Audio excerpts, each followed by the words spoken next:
Colombia arrancó una campaña de, pues, una tarea de gobierno que es vincularse a la OCDE, ¿cierto? A la Organización para la Cooperación y el Desarrollo Económico. La OCDE es como lo vimos ayer, es un laboratorio de políticas públicas, de alguna manera, porque recoge y hace ejercicios de evaluación de política de distintos países miembros.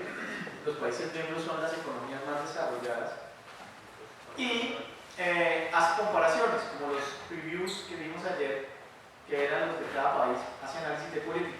Bien, Colombia, para poder ingresar a la OCDE, tiene que seguir una ruta, o sea, como una serie de condiciones, y una de esas es poder pertenecer a un número mínimo de comités que hay de diferentes temas. ¿Sí? Hay comité de políticas arancelarias, hay comité de tarifas de las TICs, comités de, bueno, en fin, un conjunto de comités enormes. Uno de esos comités es el Comité de Política Científica y Tecnológica. Entonces, en esa decisión del gobierno Santos de decir vamos a integrarnos a la OCDE, la ciencia y la tecnología cayó en el coladero. Pero lo más interesante es que eso es como la acreditación institucional. Necesitaban acreditarse X programas para poder después aplicar a la institucional, ¿no? Eso es lo que ocurre. En este caso, la OCDE, para poder entrar a la OCDE, necesitábamos hacer un proceso como de acreditación en alta calidad con varios comités. Y uno de los primeros comités en los que se empezó a hacer ese trabajo fue el de ciencia, el de política científica y tecnológica. Entonces nos dijeron, los de la OCDE mandaron un cuestionario largo, y nos decían, bueno, respondan esa cosa. Y ahí venía de todo un poco. Pero una de las cosas que decían era, explíquenos cómo es su Sistema Nacional de Innovación.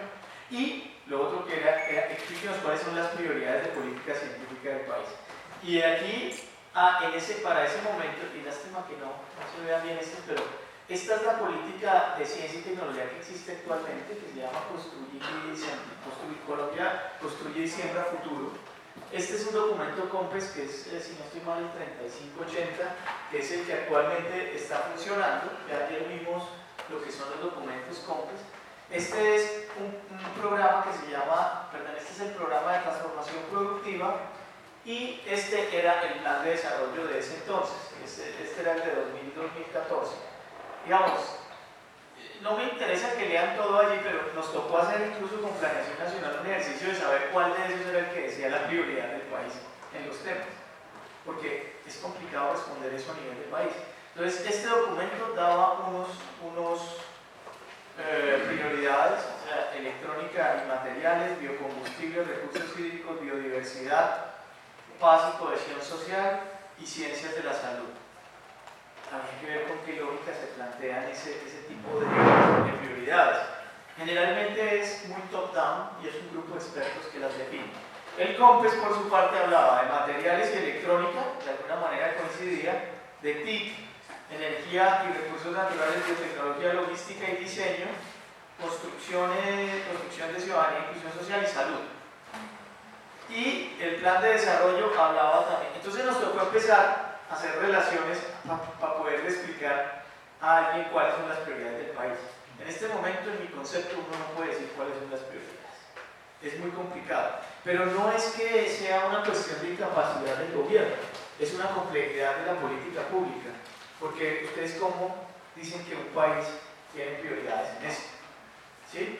Porque cuando usted dice priorice, además, está diciendo escoja unas cosas y deje por fuera otras. Y cuando, por ejemplo, se dice, no, vamos a hablar de TIC y de esto, entonces saltan los de ciencias básicas diciendo eso es pura ingeniería.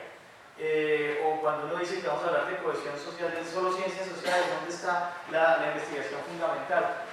Y empieza, digamos, un zafarrancho enorme que todavía, digamos, yo siento que eso no es muy fácil de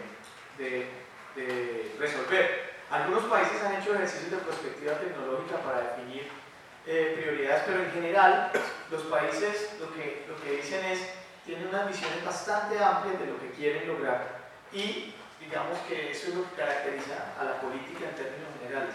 Es una ambigüedad, porque uno quisiera que le respondieran que no, que lo que necesitamos es biotecnología agrícola de tales y tales características. Pero es muy difícil porque también eso tiene que ser negociado con las comunidades investigadoras en algunos casos, o ahora últimamente también con las comunidades beneficiarias. Pero bueno, lo que quería comentarles era que esto es un desafío de explicar cuáles son las prioridades. Y yo creo que lo que encontramos en Colombia, para poder entender un poquito la lógica, es un sobrelapamiento de varios documentos que hay que tratar de entender en su lógica, y que yo creo que ese es el trabajo que hay que hacer incluso para poder decir al gobierno que ustedes se contradicen en ciertas cosas. Bien, esto, digamos, es un ejercicio que yo hice, no es muy, digamos, podrían haber más cosas, pero digamos que mínimamente alguien que se aproxime a temas de política científica y tecnológica debería haber leído estos documentos. Entonces, empecemos. Esta franja que está arriba son los que tienen carácter de ley. O sea, en este momento estamos regidos por eso. Entonces tenemos la ley 29 de 1990, que como lo vimos ayer, era la primera ley nacional de ciencia y tecnología. Y esa ley, en el año 2009, o sea, ¿cuánto después? Casi 20 años después, fue como revisada, y la que está, digamos, rigiendo ahora es esta, aunque tiene muchos elementos de esta. Y otro elemento grande de política que siempre va a decir algo y ha sido una meta de los tomadores de decisiones influir para que allí aparezca el tema es el famoso Plan Nacional de Desarrollo. En el Plan Nacional de Desarrollo se hace mención a temas de ciencia, tecnología e innovación. Y si uno hiciera un análisis de todos los planes de desarrollo, como han mencionado el tema, pues sería interesante mirar, pero de todos modos en un plan de desarrollo la cosa se menciona a un nivel muy macro. Y finalmente hay algo que ocurrió en este país en el 2009, entre 2009 y 2011 ocurrió una remoción grande en términos del sustrato de las normas, y fue que además de que a Colciencia se le elevó a la categoría de Departamento Administrativo de Ciencia y Tecnología, que es más nominal que otra cosa, ocurrió esta transformación, que fue la modificación de regalías. Y es decir, el país creó de los fondos de regalías, que hizo, pues o sea, eso realmente no fue por ciencia y tecnología, fue porque el gobierno se dio cuenta que las regalías se estaban redistribuyendo solamente entre los territorios que las producían.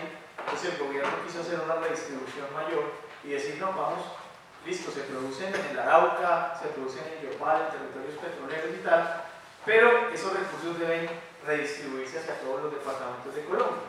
Entonces, aplicando una metodología de necesidades básicas insatisfechas, digo, todo ese dinero lo vamos a redistribuir, y dio unos cupos a los departamentos para que les dieran ese dinero, digamos, que tenían derecho. Pero además de ese cupo, creó unos fondos. Digo, bueno, yo le voy a dar a usted tantos millones de pesos, pero no es que yo se los dé así todos, sino que usted tiene que aplicar y tiene que, digamos, empezar a gestionarlos mediante unos fondos. Uno de esos fondos fue el Fondo de Ciencia, Tecnología e Innovación, el 10%. Entonces, no sé si todos ustedes han oído de regalías. Entonces, regalías viene a ser, en mi concepto, una nueva forma de financiación, un nuevo mecanismo de financiación que se sobrelapa o se sobrepone sobre un mecanismo de financiación que existía anteriormente, que era lo que les expliqué ayer, los proyectos de investigación que pasaban los investigadores a Colciencias y se evaluaban en los programas nacionales de investigación. Con eso en mente, y ese es un tema interesante para mirar en términos de CTS, son dos lógicas muy diferentes de financiamiento. En una, prima la evaluación de pares y prima un poco la comunidad y el aspecto disciplinar. En la otra, que es en regalías, prima algo de la calidad científica, que es importante, pero en realidad lo que es más importante es el impacto socioeconómico. Y ahí viene un desafío enorme para este país, y es saber cuáles de los proyectos que se presentan en regalías realmente impactan socioeconómicamente. En eso está trabajando Planeación Nacional. Estamos esperando, digamos, la experiencia de regalías es nueva como experimento, como instrumento, a pesar de que ya se empezaron digamos, ya hay ejecuciones y ya se han aprobado proyectos y se han desembolsado y tal, pues no ha acabado el primer proyecto de regalías y tampoco unas tandas muy grandes como para poder mirar y evaluar qué fue lo que ocurrió, pero ya se dicen algunas cosas. Entonces, obviamente la preocupación de que esos proyectos de regalías iban a generar corrupción o iban a distribuirse a personas que nada que ver con ciencia y tecnología todavía existen. Pero también pasó otra cosa interesante, y es que esos proyectos de regalías, por ejemplo, empezaron a hacer hablar a las regiones más, ¿sí? Y uno podría encontrar que los alcaldes antes habían, por ciencia se ha hecho no sé cuántas estrategias de regionalización de la ciencia, y eso era muy complicado, y a pesar de que existían comités departamentales de ciencia y tecnología y todo eso, no. Pero claro, a la voz de dinero, la cosa se activa. La reforma de regalías no la hizo Colciencias. La reforma de regalías la hizo el Ministerio de Hacienda. Y el 10% de ese fondo también. No sé si ustedes pueden buscar en la revista Semana una entrevista que le hicieron al director de Colciencias de ese entonces, a Jaime Restrepo, en la cual decía toda la reforma del 10% de regalías fue a mis espaldas. O sea, como a mí no me invitaron nunca, y de hecho es uno de los motivos por los cuales se renuncia a Colciencias, porque parece que todo eso que se llama CTI, pues invitaron, no sé a quiénes más habrán invitado, pero no invitaron a Colciencias a discutir esos temas, y eso pues es bien interesante digamos, como tema de política, porque si es la institución que lleva 40 y tantos años haciendo eso y no se le utiliza para un nuevo instrumento de política tan potente, o sea, se hablaba de 2 billones de pesos, que podría ser ese fondo para el año 2012 más o menos, pues uno se hace la pregunta, bueno, entonces ¿cómo fue que lo diseñaron? Es gracioso, uno encuentra, digamos, posiciones de lado y lado, pero bueno, después entraré un poco más en eso. Bien, esto en cuanto al nivel nacional, pero en cuanto a un nivel más técnico están todos estos COMPES, y esto era una de las cosas que fue interesante. ¿Por qué empecé yo a recopilar un poco todos estos? Porque hay que mirarlos cruzados. Pues ¿por qué? Porque las lógicas con que se crean las leyes son de ciertos actores y empiezan a tener unas dinámicas por ciertos ministerios, y a veces no tienen problema, a veces se presenta lo que se llama en sistemas de innovación fallas de coordinación, o sea, no se invita a quien se tiene que invitar. A pesar de eso, todos estos de alguna manera le apuntan al tema de ciencia, tecnología e innovación. Miremos este primero, 3179, Política Integral de Apoyos a Doctorados Nacionales, de 2002. Estos documentos tienen una característica, que a veces tienen claro la longitud de tiempo de la cual están hablando, a veces no. Y algunos de ellos, al final, la mayoría, terminan con unas estrategias de qué es lo que se va a hacer. Entonces es interesante revisarlos ahí al final, pero pues obviamente un documento de 2002, estamos hablando de hace 14 años, pues seguramente hoy en día habrá que reformularlo. Eso tampoco es tan claro en la política, o sea, ¿cada cuánto debiera yo reformular un documento completo? Lo que pasa es que, desde el punto de vista de la visibilidad de los actores, cada vez que se quiere poner un tema en la agenda nacional, pues se empieza a decir que hay que renovar el COMPES. Parte de la renovación de nuestro COMPES de Ciencia y Tecnología, que está aquí, hay 2 borradores, bueno, ha habido 2 borradores que han sido socializados. Ocurrió porque una coyuntura también. Muchas de las cosas de política se dan por coyunturas. Entre esas, que la OTE vino a Colombia e hizo la evaluación. O sea, yo tuve la oportunidad de ser parte de la autoevaluación. Sí, pero es que o sea, el proceso de revisión de la OTE es uno primero, un equipo nacional hace responde todo ese cuestionario, ese trabajo. Yo hice parte de ese equipo y éramos 4 o 5 consultores, 5 personas, digamos, que más o menos conocíamos el área, y empezamos a tratar de responder eso con el Observatorio Colombiano de Ciencia y Tecnología, con Planeación Nacional. Y lo que encontramos había una pregunta que me acuerdo mucho, que era ¿cómo se da el policy mix en su país? ¿Alguno de ustedes ha hablado de eso? Ay, qué bueno, tener algo nuevo que decir. Pues a mí sí me llamó mucho la atención la cosa, porque yo creo que es eso del policy mix, y eso aparecía en una pregunta de las encuestas. Entonces yo le dije a la directora del observatorio, metámonos a hacer, pero teníamos como apenas un mes para responder todo eso, entonces era muy complicado meterse, pero me quedó sonando y empecé a averiguar. Y policy mix más o menos es un nuevo concepto en política pública que trata de hablar de que ninguno de estos por aparte, llamémoslo así, podría responder al problema, ¿sí? Sino que hay unos sobrelapamientos, unos sobreposicionamientos de distintas políticas de otras áreas. Es decir, por ejemplo, la política comercial de un país puede estar afectando la política científica y tecnológica, y no es loco, porque pues, procesos de apertura, procesos de eso empezaron, digamos, a afectar la industria y por lo tanto temas de innovación.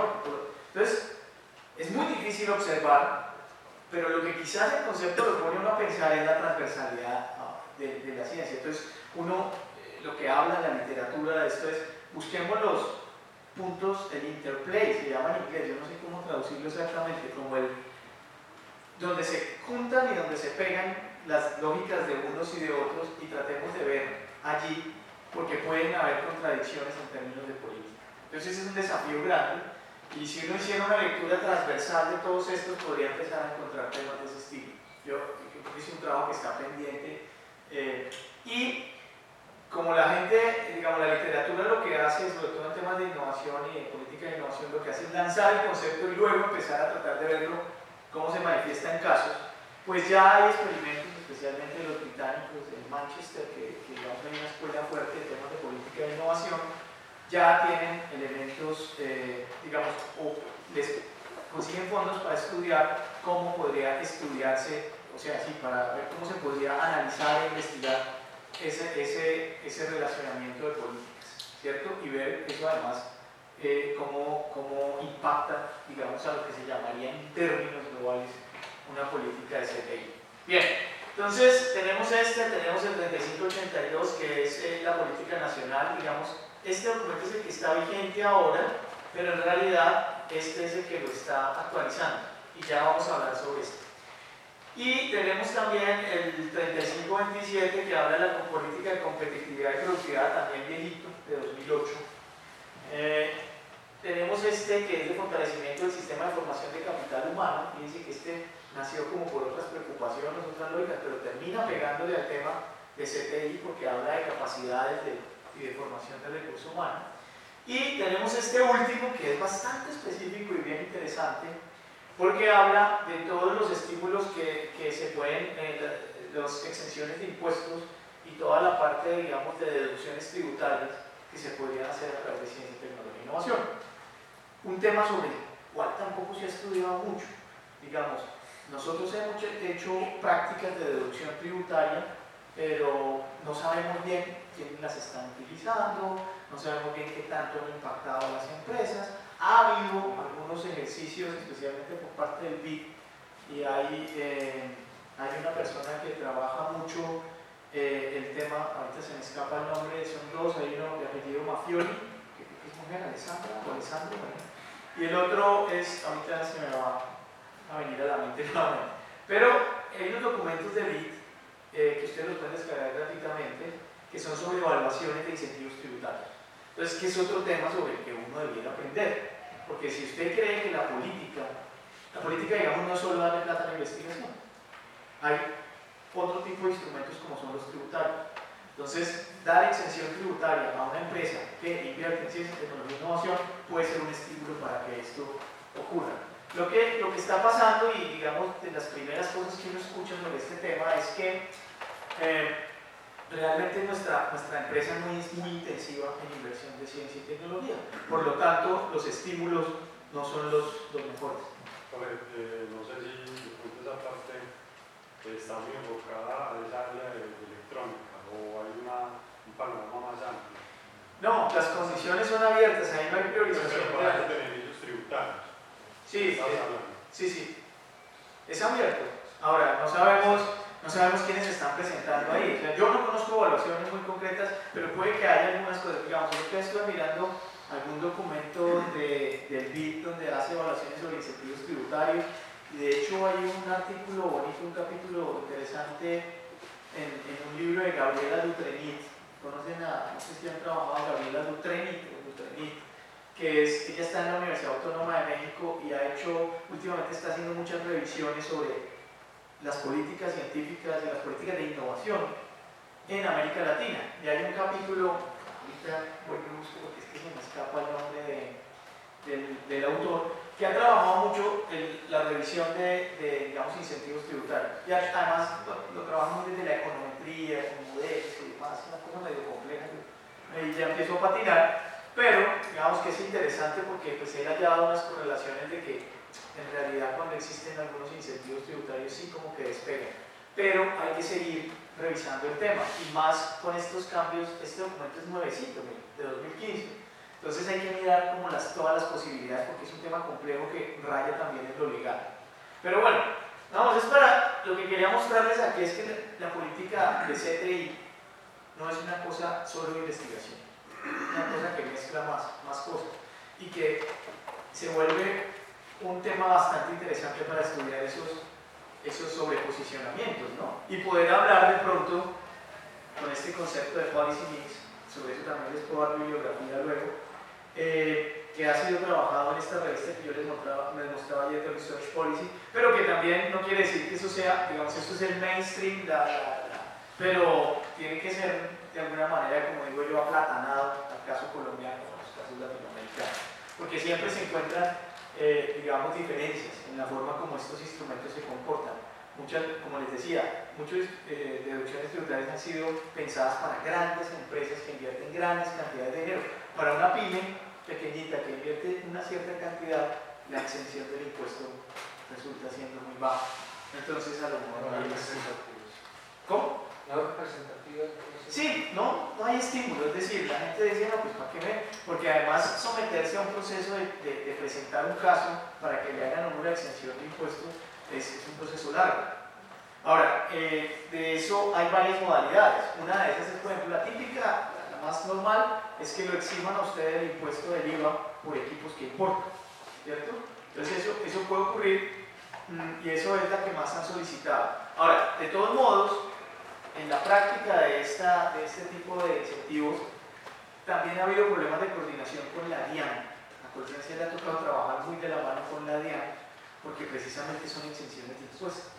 Entonces, fíjense que yo no sé, es decir, los temas de política pública en CTI van más allá de los simples ámbitos de los Colciencias, de los CONICYT, de los CONACYT que vimos allí.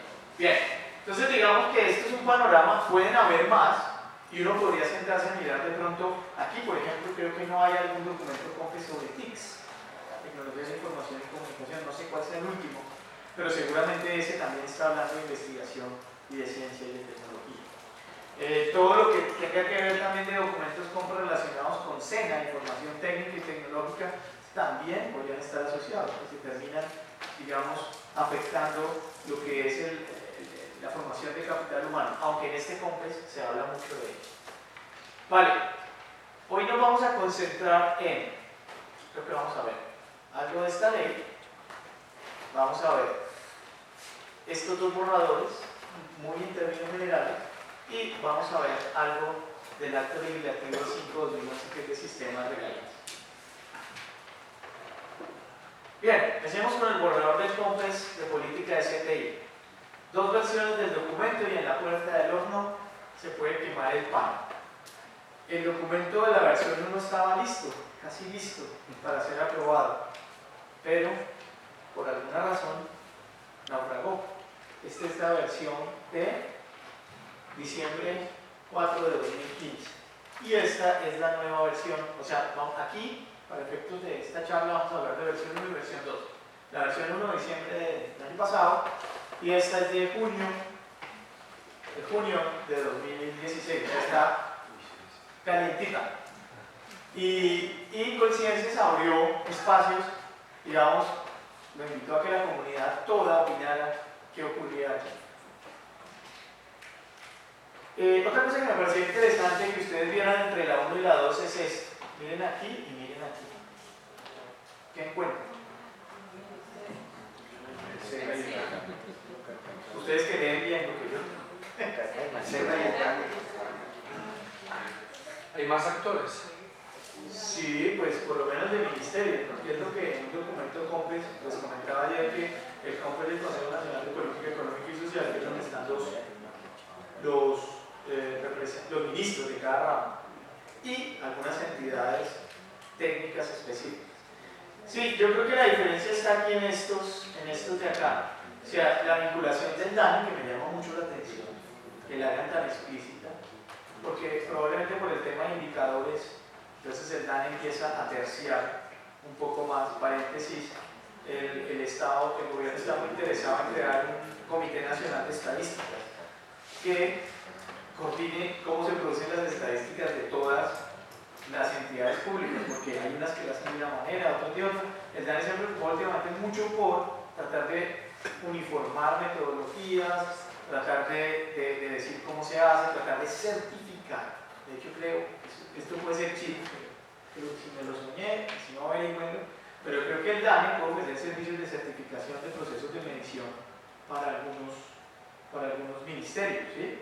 Entonces, parece que uno puede, bueno, DANE, yo tengo un sistema de información de tales características, ayúdeme a que esto sea avalado como Sistema Nacional de Información, pero para eso seguramente el DANE, porque también es una entidad que no tiene, pues que tiene recursos limitados, entonces seguramente le dará pago.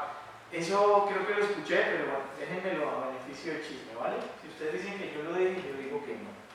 A ver.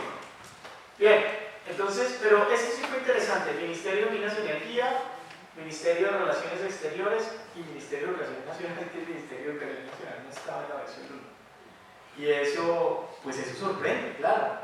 En parte también es, digamos, lo que me parece interesante es que el tema, a ver, juzgar por esto, parece que cobrará más transversalidad, lo cual es muy interesante, porque como veíamos ayer, cuando les contaba el modelo UNESCO de los ministerios, que había países que tenían un ministerio de ciencia que le pedía al presupuesto de cada otro ministerio una cantidad para ciencia, tecnología e innovación, o un ministerio por aparte que manejaba un solo presupuesto, pues estos esfuerzos de coordinación son importantes.